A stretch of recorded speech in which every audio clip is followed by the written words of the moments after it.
সহজ ছিল না ক্যাপ্টেন্সি ছাড়ার সিদ্ধান্ত নেওয়া। নাজমুল শান্ত নিজেই জানালেন এমন কথা, জানিয়েছেন প্রস্তাব আসলে আর কখনো ক্যাপ্টেন্সির দায়িত্ব নেবেন কিনা। টি-20 দল থেকে নিজের বাদ পড়া নিয়েও কথা বলেছেন সদ্য সাবেক হওয়া টেস্ট কাপ্তান।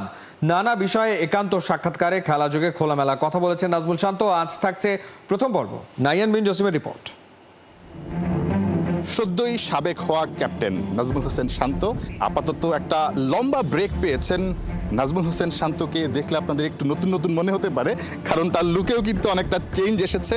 পাশাপাশি হয়তোবা নিজেকে আরও নতুন করে নতুনভাবে তৈরি করছেন। শান্ত, কেন ছিল আসলে আগে লম্বা চুল, আবার এখন বা এই শর্ট টাইমের মধ্যে কেন আবার পরিবর্তনটা? হ্যাঁ, ছিল, বেশ কিছুদিন ছিল, কখনো লম্বা চুল রাখা হয়নি, বাট এবার রেখেছিলাম। বেশ কিছুদিন ছিল, বাট পরবর্তীতে মনে হলো যে আসলে মেনটেন করা কষ্ট হয়ে যাচ্ছে, তো এই কারণে। কোনো ধরনের শ্যাম্পুর ব্র্যান্ড আপনার সঙ্গে যোগাযোগ করেছিল এর মধ্যে?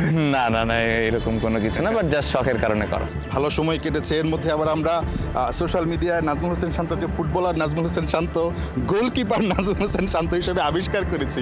এটার রহস্যটা কি আসলে? আমরা এলাকায় আমি গেলে প্রতি বছরই আমরা একটা ফুটবল ম্যাচ খেলি, সিনিয়র জুনিয়রদের একটা ভিতরে ম্যাচ চলে, সো এবারও খেলার সুযোগ হয়েছে। আমরা সোশ্যাল মিডিয়ায় যে ছবিগুলো দেখেছি এর মধ্যে দেখলাম একটা পেনাল্টি মিস করেছেন, আবার গোলকিপিং এ দেখলাম ভালো সেভও করেছেন। এক্সপেরিয়েন্সটা কেমন ছিল? না, খুব ভালো। পেনাল্টি মিস করেছি, এটা একটা কি বলবো, নতুন এক্সপেরিয়েন্স। আর আমার তো সবসময় নেগেটিভ জিনিসগুলো সবার সামনে বেশি আসে। এর আগে 2টা গোল করেছি যখন নর্মাল খেলা চলতেছিল, সেটা সামনে কারো আসেনি, বাট উইচ ইজ ফাইন, ফানের জন্য ভালো। কোন পজিশনটা বেশি পছন্দ? স্ট্রাইকার। স্ট্রাইকার? তাহলে গোলকিপার হতে গেলেন কেন? না, ওই যে বললাম যে এলাকায় বড় ভাইদের এক্সপেকটেশন শান্ত সবকিছু করবে।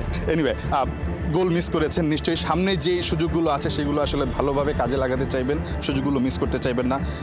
সবচেয়ে বেশি আলোচনা যেটা হয়েছে সাম্প্রতিক সময়ে আপনার ক্যাপ্টেন্সিটা ছেড়ে দেওয়া নিয়ে, এবং এটা আপনি মোটামুটি ক্লিয়ার করেছেন শ্রীলঙ্কাতেই। আপনি কি একদমই খুব সহজেই সিদ্ধান্তটা নিতে পেরেছিলেন? না, ইটস নট ইজি।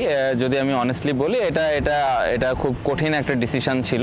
আমি যখন টেস্ট ক্যাপ্টেন্সিটা ছেড়ে দিয়েছি, এবং এটা আমার জন্য একটা ডিফিকাল্ট সময় ছিল, বাট আমি এটা খুব প্রফেশনালি হ্যান্ডেল করার চেষ্টা করেছি, এবং এটা আমি খুব পজিটিভলি নেওয়ার চেষ্টা করেছি। ক্রিকেট বোর্ড আমাকে জানালো যে ওয়ান ডেতে তারা আরেকজনকে ভাবছেন। সেই মুহূর্তে আমি আসলে ডিসাইড করেছি যে দলের বেটারমেন্টের কারণে আমার সরে যাওয়া উচিত। ইটস নট অ্যাবাউট যে আমি 2টা ফরম্যাটে ক্যাপ্টেন্সি পাইনি তাই আমি এখন করবো না, জিনিসটা এমন না। It's all about Bangladesh cricket team. আরও একবার ক্যাপ্টেন্সির দায়িত্ব যদি আপনার কাঁধে দিতে চায় বিসিবি, আপনি কি নেবেন?